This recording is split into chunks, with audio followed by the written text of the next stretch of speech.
Tom Hai singgung taktik jadul timnas. Mantan ketum PSSI minta stop program naturalisasi. Erick Thohir tak terima, minta timnas balas dendam pada Australia. Jadi simak terus berita Timnas T selengkapnya.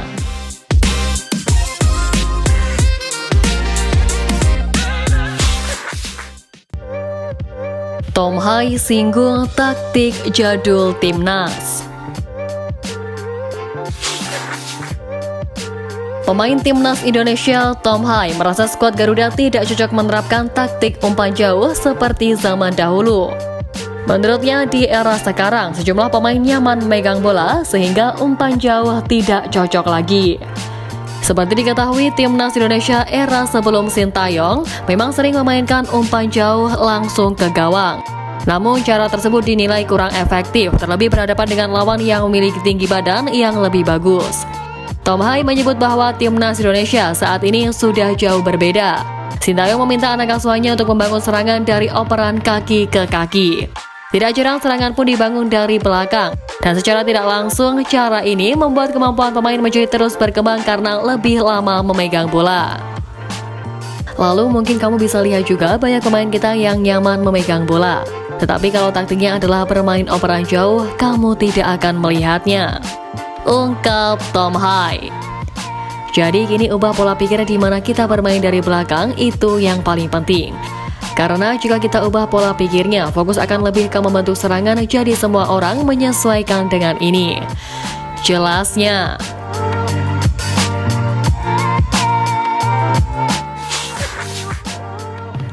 Mantan ketum PSSI minta stop program naturalisasi. Mantan ketum PSSI Edi Rahmayadi menyoroti PSSI era Erick Thohir yang melakukan naturalisasi pemain luar negeri untuk gabung bersama timnas Indonesia. Edi bahkan meminta untuk stop melakukan rekrutmen pemain naturalisasi. Alasannya ia kasihan dengan pemain lokal dan berharap Erick Thohir membuat program pembinaan bagi pemain-pemain lokal.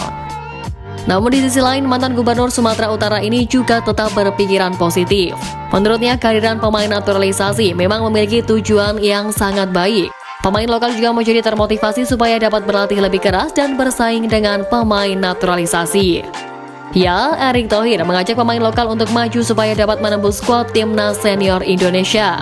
Namun terlepas dari itu, ia juga berharap agar pemain lokal lebih diperhatikan lagi. Diketahui dulu PSSI kesulitan untuk mengajak pemain bergabung timnas Indonesia. Sekarang melihat prestasi timnas Indonesia yang mentereng, dengan berbagai cara pemain ingin gabung dengan skuad Garuda. Ketua PSSI Erick Thohir pun telah mengumpulkan pengelola Liga 1 dan pelatih untuk bersinergi dengan jadwal pertandingan timnas Indonesia. Semuanya memiliki tujuan sama untuk kemajuan sepak bola tanah air. Menjawab harapan Edi, Erick Thohir tetap membuka peluang sebesar-besarnya pemain lokal untuk gabung timnas Indonesia. Tapi untuk grade pemain lokal yang menentukan adalah pelatih skuad Garuda Sintayong.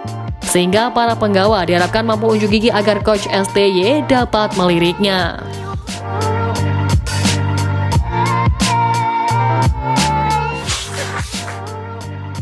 Erick Thohir tak terima, minta timnas balas dendam pada Australia. Seperti diketahui, timnas Indonesia U16 kalah dari Australia U16 dengan skor 3-5 pada laga semifinal Asian Cup U16 2024 di Stadion Manahan Solo Senin lalu. Kekalahan itu membuat tim asuhan Nova Arianto gagal melaju ke final Asian Cup U16 2024. Mengetahui hal itu, Ketum PSSI Erick Thohir mengatakan bahwa timnas Indonesia U16 tidak kalah kelas dari Australia. Terlihat Garuda Asia terus melancarkan serangan meski harus bermain dengan 10 pemain, usai Raihan Apriansyah diganjar kartu merah sejak menit ke-27. Selain itu, Erick Thohir berharap kekalahan dari timnas Indonesia U16 menjadi motivasi berlipat ganda untuk timnas Indonesia senior. Pasalnya, timnas Indonesia akan bertemu Australia pada grup C putaran ketiga kualifikasi Piala Dunia 2026 September mendatang. Menilik sebelumnya, skuad Garuda juga pernah kalah 0-4 dari Australia pada babak 16 besar Piala Asia 2023 di Stadion Jassim bin Hamad Doha, Qatar 28 Januari lalu. Menteri BUMN itu tampaknya tidak senang dengan Australia yang bisa merayakan kemenangan atas timnas Indonesia U16 di Stadion Manahan. Ia bahkan mewanti-wanti jangan sampai timnas Indonesia kalah dari Australia di Stadion GBT nanti.